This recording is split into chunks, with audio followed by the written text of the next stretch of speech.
इलाहाबाद कालाडांडा कब्रिस्तान पर शहर के सम्मानित नईम मूवी द्वारा दिया गया इंटरव्यू। सदाएं न्यूज चैनल के रिपोर्टर सरफराज अहमद को इंटरव्यू में जनता को बताया एक नसीहत। सभी कर्जदार को समझने की ज़रूरत है, मगफिरत से पहले किसी का कर्ज नहीं होना चाहिए, अन्यथा मगफिरत नहीं होगी। प्रयागराज से सरफराज अंसारी की रिपोर्ट। नईम भाई, आप कब्रिस्तान किस लिए आए?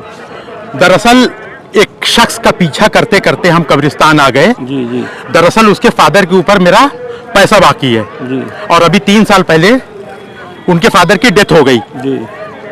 हम उससे सिर्फ ये कहना चाहते हैं कि तुम कब्रिस्तान जो आए हो वो जाया जाएगा तुम्हारा वक्त, ना आओ, अपने फादर के लिए मगफिरत की दुआ ना करो, वो ज्यादा बेहतर है।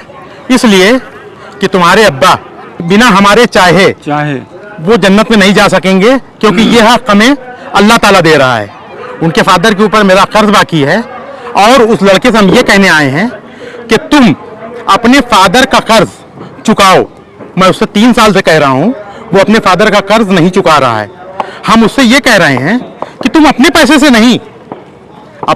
नहीं, तुम्हारे फादर जो मकान छोड़ के गए हैं जिसकी कीमत इस वक्त 70 लाख रुपए है, तुम्हारी अम्मा को कम से कम वो आधा किलो सोने का जेवर देके गए हैं, उनमें से एक जेवर बेच के हमारा पैसा हक अदा कर दो, ताकि तुम्हारे फादर को इस बात की कम से कम हो के वो जन्नत में जा सके। सही। बहुत सारी हदीसें हैं इस मामले में। कर्ज को लोग बहुत हल्के में लेते हैं, और सही मानों में देखा जाए तो कर्ज इतनी बड़ी चीज है कि लोग समझ नहीं पा रहे हैं इन चीजों को, और लोग बहुत ही खसारे में हैं, लोग बहुत ही घाटे में हैं इस चीज को लेके कि कर्ज उनके फादर का बाकी है, कर्ज उनके ऊपर बाकी है, और लोगों ने हल्के में ले रखा है। आलिमों से बात करी तो आलिमों एक टूक कहते हैं, घर बेच के मकान बेच के उसका कर्ज अदा करो, समझ रहे हैं। और लोग अगर इस बात पे अमल नहीं करते हैं तो लोग अपने फादर को जन्नत में नहीं डाल सकेंगे, जन्नत में नहीं भेज सकेंगे, जब तक जिसका कर्ज बाकी हो वो इजाजत ना दे। और अल्लाह ताला यहाँ पे ये कहता है, हुकूकुल इबाद एक चीज है जिसके मामले में मामलात अगर सही नहीं है किसी के साथ, तो जब तक वो माफ नहीं करेगा, जब तक किसी भी हाल में माफ नहीं होगा। जनाब, मैं आपसे एक सवाल करना चाहता हूँ। जी बताइए। आपने अभी कर्ज का जिक्र किया है, तो उसी सिलसिले में एक बात पूछना चाहता हूँ। अगर किसी वालिद के ऊपर कर्ज है और वो इंतकाल फरमा गए हैं और उनकी औलादें इस लायक नहीं हैं कि वो कर्ज चुका सकें, तो इस सिलसिले में आप क्या कहना चाहते हैं? बहुत अच्छा सवाल है आपका जी। बहुत प्यारा सवाल है आपका जी।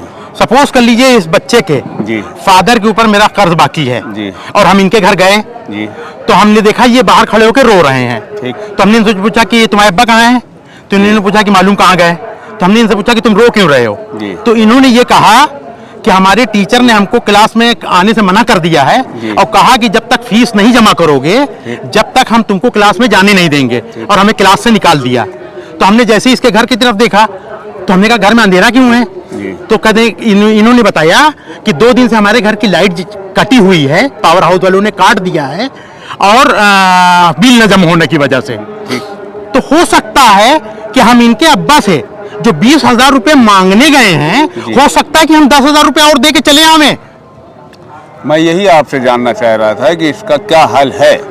ये हमारी जो बात अभी हमने कहा जी कि हम लड़के को बाप का कर्ज चुकाना चाहिए, ये जो बात हमने कहा ये उन लोगों के लिए कहा है जिनके घर में 3-3 एसी लगा हुआ है। नहीं, बेशक मैं इसका कायल हूं। अगर आप ये हमने उन लोगों के लिए कहा है जिन घरों में अगर हम जाते हैं और ये कहते हैं कि अपना मेरा कर्ज दीजिए, तो वो कहता है कि बड़ी दिक्कत में है और मेरी बेटी की शादी हो रही है या मेरी बहन की शादी हो रही है। तो हम उससे पूछते हैं कि भाई आपकी बहन की शादी कब है?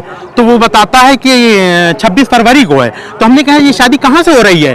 तो वो कहेगा कि 4 सीजन से हो रही है। मैं कहूँगा साले कुत्ते, जब तेरे अब्बा के ऊपर या तेरे ऊपर कर्ज बाकी था तो 4 सीजन से शादी करने की क्या जरूरत थी? किसी सस्ते मैरिज हॉल से कर लेता।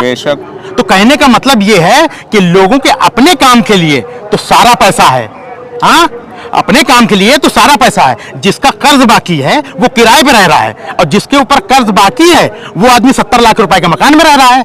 जिस आदमी का कर्ज बाकी है वो आदमी तो टूटी हुई बाइक से चल रहा है, और जिस आदमी के ऊपर कर्ज बाकी है वो आदमी बुलेट से चल रहा है, जिसका एवरेज 30-35 होता है। जिस आदमी का कर्ज बाकी है वो कायदे से खाना नहीं खा पा रहा है, और जिस आदमी के ऊपर कर्ज बाकी है वो रोज मटन की दुकान पर खड़ा होकर मटन खरीद रहा है। नहीं, तो आपकी फिर ये सवाल उठता है कि कर्ज मेरा पैसा दो। नहीं, आपकी बात से मैं पूरी तरीके से सहमत हूँ जी सिर्फ मेरा वही सवाल जी, था जी, कि जी। अगर कोई शख्स, हाँ मैं जनरल बात कर रहा हूँ, कोई शख्स अगर ऐसा है तो उसके लिए ये है कि माफी है। हमने जो आपको जवाब दिया उससे आपको सेटिस्फैक्शन है? हम सहमत है आपकी बात से। जी भाई, आपकी इस बात से पूरी तरीके से मैं सहमत हूँ। तो इसलिए कब्रिस्तान पे आए हुए लोगों से हम सिर्फ एक बात कहना चाहते हैं, अगर अपने वालिदैन के लिए आप आए हैं तो ये दुआ मांगने से ज्यादा बेहतर है कि अगर उनके ऊपर कोई कर्ज बाकी है जिसका, उसको जाके कर्ज दे दें, उनका कोई सामान बेच के दे दें। ये है मेरी बात, इसलिए हम आए हैं और अभी उस लड़के को ये बात कहने जा रहे हैं। जी जी, मैं सदाए न्यूज़ से सरफराज अहमद, काना डाला करेली, प्रयागराज।